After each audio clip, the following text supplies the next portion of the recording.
Baik, pada kesempatan ini saya akan memaparkan sedikit pemikiran atau refleksi kritis saya terkait pemikiran-pemikiran Ki Hajar Dewantara atau filosofi pendidikan yang dicetuskan oleh Ki Hajar Dewantara. Adapun intisari dari pemikiran Ki Hajar Dewantara yang dapat saya tangkap di sini ada 4 poin utama yang beliau sampaikan. Yang pertama adalah pendidikan dan pengajaran. Kedua, dasar-dasar pendidikan yang menuntun. Ketiga, kodrat alam dan kodrat zaman. Dan keempat adalah budi pekerti. Pendidikan dan pengajaran. Ki Hajar Dewantara membedakan antara pendidikan dan pengajaran. Pengajaran merupakan bagian dari pendidikan. Pengajaran merupakan proses pendidikan dalam memberi ilmu atau berfaedah untuk kecakapan hidup anak secara lahir dan batin. Sedangkan pendidikan memberi tuntunan terhadap segala kekuatan kodrat yang dimiliki anak agar mampu mencapai keselamatan dan kebahagiaan yang setinggi-tingginya, baik sebagai seorang manusia maupun sebagai anggota masyarakat. Selanjutnya, dasar-dasar pendidikan yang menuntun. Ki Hajar Dewantara menjelaskan bahwa tujuan pendidikan yaitu menuntun segala kodrat yang ada pada anak-anak agar mereka dapat mencapai keselamatan dan kebahagiaan yang setinggi-tingginya, baik sebagai manusia maupun sebagai anggota masyarakat. Dalam proses menuntun, anak diberi kebebasan, sedangkan pendidik sebagai pamong wajib memberi tuntunan dan arahan agar anak tidak kehilangan arah dan membahayakan dirinya sendiri. Kemudian kodrat alam dan kodrat zaman. Ki Hajar Dewantara menjelaskan bahwa dasar pendidikan anak berhubungan dengan kodrat alam dan kodrat zaman.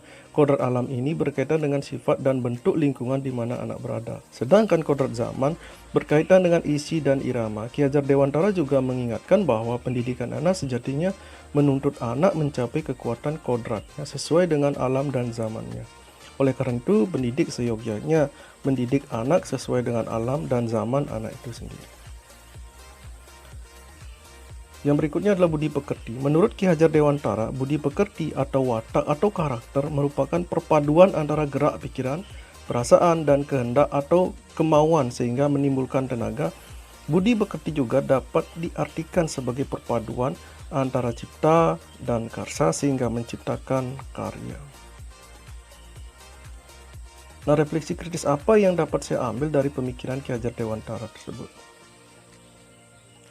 Yang pertama, saya memandang bahwa guru adalah penuntun siswa.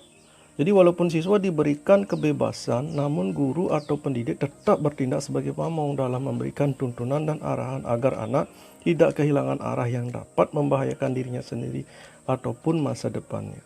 Yang kedua, saya memandang bahwa murid adalah individu yang merdeka dalam belajar.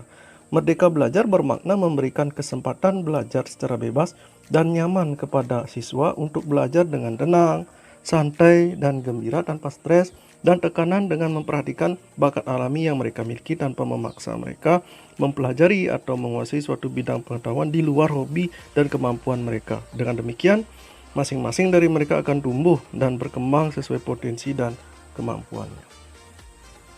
Kemudian adapun refleksi penulis sebagai pendidik, penulis menyadari bahwa selama ini pemikiran Ki Hajar Dewantara belum optimal dapat diimplementasikan. Proses transfer ilmu berfaedah demi kecakapan peserta didik memang sudah dilakukan secara lahir, namun proses transfer ilmu secara batin belum mendapatkan perhatian yang serius. Terkadang penulis masih menganggap bahwa menjadi guru hanyalah sekedar profesi, sehingga cenderung mengabaikan proses menuntun dalam pembelajaran. Teologi semboyan pendidikan Ki Hajar Dewantara juga belum mampu penulis terapkan dengan maksimal dalam proses pengajaran di sekolah. Kenyataan inilah yang hingga saat kini selalu penulis jadikan bahan renungan untuk terus belajar dan berbenah diri. Mudah-mudahan melalui program pendidikan guru penggerak ini, penulis mampu mewujudkan cita-cita tokoh-tokoh pendidikan kita terdahulu. Demikian refleksi kritis yang dapat saya sampaikan.